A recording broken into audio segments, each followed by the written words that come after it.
Marilah kita berdoa. Damai sejahtera Allah Bapa yang melampaui segala akal dan pikiran manusia, itulah yang menyertai kamu masing-masing dalam Kristus Yesus Tuhan kita. Amin. Shalom, selamat hari Minggu buat adik-adik sekalian. Marilah kita mendengarkan firman Tuhan yang ditetapkan untuk minggu ini dari kitab Mazmur pasal 10 ayat 13 sampai dengan ayat 16. Demikian bunyinya. Lalu orang membawa anak-anak kecil kepada Yesus supaya ia menjamah mereka.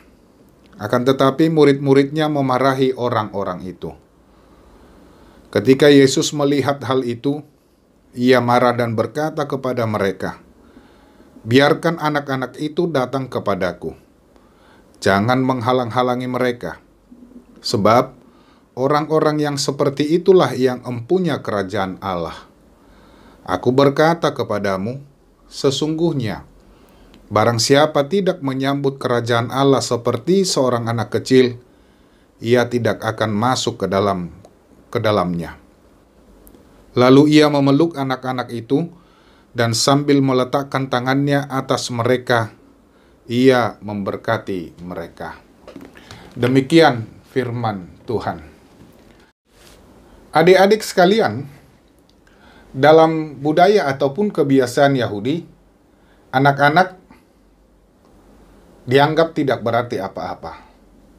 Baik itu dalam kebudayaan, perbincangan setiap hari, bahkan di dalam keagamaan. Dengan budaya dan kebiasaan tersebutlah yang mempengaruhi para murid ketika banyak orang membawa anak-anak kepada Yesus. Bagi mereka, bagi para murid-murid, anak-anak bisa saja mengganggu pekerjaan dan juga pelayanan Yesus. Makanya mereka melarang orang membawa anak-anak kepada Yesus. Tetapi Yesus tidak bersikap demikian. Dan dia tidak berpikir seperti apa yang dilakukan oleh para murid. Bahkan Yesus marah ketika anak-anak dihalang-halangi untuk datang kepadanya. Yesus malah memeluk anak serta memberkati mereka. Adik-adik, dengan perlakuan demikian Tuhan Yesus dapat kita pastikan atau dapat kita pikirkan bahwa dia tidak menyepelekan anak-anak, tetapi bahkan begitu perhatian terhadap anak-anak.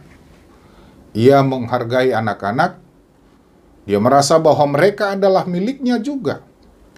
Ia tahu bahwa anak-anak juga memerlukan Yesus. Karena itu, anak-anak juga harus dilayani. Karena itu orang dewasa seharusnya membuka jalan bagi anak-anak untuk datang kepada Yesus. Dan bukan malah menghalang-halangi. Keadaan ini terjadi ketika Yesus mengadakan percakapan dengan murid tentang ketidakmengertian mereka terhadap topik perceraian. Para murid merasa terganggu dan marah. Mengapa? Karena ada orang-orang yang secara spontan membawa anak-anak mereka untuk dijamah oleh Yesus. Kemungkinan besar kemarahan mereka didasarkan pada konsentrasi mereka akan terganggu. Yang kedua, mereka tidak ingin bahwa guru mereka direpotkan oleh anak-anak. Dan juga mengenai tradisi ataupun seperti yang kita katakan tadi, kebudayaan dari Yahudi. Memang dalam agama Yahudi, anak-anak sama sekali tidak ada harganya. Termasuk tidak memiliki hak untuk menjadi anak-anak Allah. Pemahaman inilah yang dijadikan oleh Yesus untuk mengubah pendapat ataupun pandangan tersebut. Jika para murid marah melihat orang-orang mengantarkan anak-anak mereka, Yesus pun marah kepada mereka. Namun, kemarahan Yesus tertuju pada perlakuan dari murid tersebut. Dia tidak setuju para murid melakukan ataupun melarang menghalangi anak-anak datang kepada Yesus. Jika masyarakat Yahudi menganggap bahwa anak-anak hina, tidak berguna, apalagi tidak memiliki hak untuk menjadi warga kerajaan Allah, Yesus tidak berpandangan demikian. Ia membiarkan anak-anak datang kepadanya. Yesus menjelaskan bahwa kerajaan Allah justru tersedia bagi anak kecil yang terhina dan yang tidak berguna. Memang ucapan Yesus ini bernada sindiran terhadap Farisi. Artinya ingin menunjukkan kepada mereka yang beranggapan bahwa orang-orang yang telah melaksanakan hukum menurut pemahaman Farisi sajalah yang masuk ke dalam kerajaan Allah. Tidak dapat dipungkiri memang bahwa pemahaman seperti ini masih ada yang meyakininya. Yesus menggunakan keberadaan anak-anak untuk menjelaskan tentang prinsip atau sikap iman atau sikap kepercayaan yang harus orang Kristen laksanakan. Yesus mengajar kita agar belajar seperti anak-anak. Anak-anak itu polos, karena itu anak-anak juga harus menunjukkan sikap kepolosan. Anak-anak itu sederhana, tidak banyak pemikiran ini dan itu. Dan juga anak-anak itu harus setia atau kesetiaan daripada anak-anak ketika menyambut kerajaan Allah. Tidak mengingkari ataupun tidak berbohong tentang kerajaan Allah. Nah, sekarang perhatian terhadap anak-anak zaman modern memang cukup baik. Sekarang anak-anak kan sudah dilayani, sudah diberikan firman Tuhan, sudah mendapat khotbah setiap minggu, sudah dilayani oleh kakak-kakak guru sekolah minggu. Untuk itu, mari menghargai apa yang sudah dilayankan, apa yang sudah diperkenalkan kepada kita. Perhatian itu sudah dilakukan. Tidak lagi seperti murid-murid yang melarang anak-anak datang ke Tuhan Yesus. Nah, sekarang juga Yesus memperlihatkan bahwa seorang anak itu memiliki gambaran yang sangat penting untuk memasuki kerajaan Allah. Memang kalau kita perhatikan, apa sih kualitas anak-anak?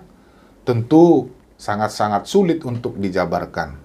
Tetapi seperti yang kita katakan, kepolosan, kesederhanaan, dan tidak berbohong, dan tidak suka berbohong, itu yang ditunjukkan oleh anak-anak. Karena itu anak-anak juga ya, jangan terlalu sering berbohong, atau jangan berbohong. Nah, anak-anak dimanapun selalu berpikir sederhana, dan tidak berpikir macam-macam. Mereka juga selalu merasa membutuhkan pertolongan. Maka, bila merasa membutuhkan pertolongan dan perhatian, anak-anak itu tanpa malu-malu akan segera meminta pertolongan dan perhatian orang tuanya. Inilah yang harus dipelajari oleh setiap orang. Bahwa dalam diri seseorang yang ingin memasuki kerajaan Allah, janganlah mempertimbangkan terlalu banyak hal yang memberatkan kita datang kepadanya. Seperti yang digambarkan, seorang anak akan selalu datang secara spontan dan dia akan menyambut Allah, menyambut Tuhan Yesus di dalam hidupnya. Karena itu, sekarang tidak ada lagi keraguan bagi anak-anak. Sekarang tidak perlu lagi merasa cemas bahwa sebagai seorang anak-anak, Allah menginginkan kita datang kepadanya. Allah menginginkan anak-anak datang kepadanya. Dan setiap waktu, Tuhan selalu sediakan waktu bagi anak-anak. Dan oleh karena itu, ini bagus juga untuk disampaikan kepada orang tuanya. Bahwa orang tua haruslah selalu memberikan perhatian ataupun mengajarkan sesuatu hal yang baik ataupun memperkenalkan kerajaan Allah terhadap anak-anak. Dan orang tua juga harus merasa bahwa anak-anak bukan hanya milik orang tua saja, tetapi juga milik daripada Allah. Sehingga menjadi tanggung jawab orang tua untuk menciptakan bagi pertumbuhan kerohanian anak. Memperkenalkan kepada mereka siapa sebenarnya Allah dan siapa sebenarnya yang harus mereka imani. Karena itu, sekarang adik-adik sekalian, janganlah pernah ragu untuk datang kepada Tuhan. Karena anak-anak juga berharga di mata Tuhan. Dan anak-anak juga selalu disayang oleh Tuhan kita. Amin, mari kita berdoa. Terima kasih Bapa di surga, karena Engkau telah memberikan waktu bagi kami, sehingga kami dapat beribadah pada minggu ini. Biarlah juga firman Tuhan yang telah kami dengarkan dapat kami lakukan. Dan terima kasih karena Tuhan juga memberikan perhatian khususnya bagi kami anak-anak. Biarlah senantiasa Tuhan yang menyertai kami di dalam tumbuh kembang kami. Dan biarlah kami menjadi anak-anak yang takut akan Tuhan dan juga menjadi kesayangan Tuhan. Dalam Kristus Yesus kami berdoa dan mengucap syukur. Amin.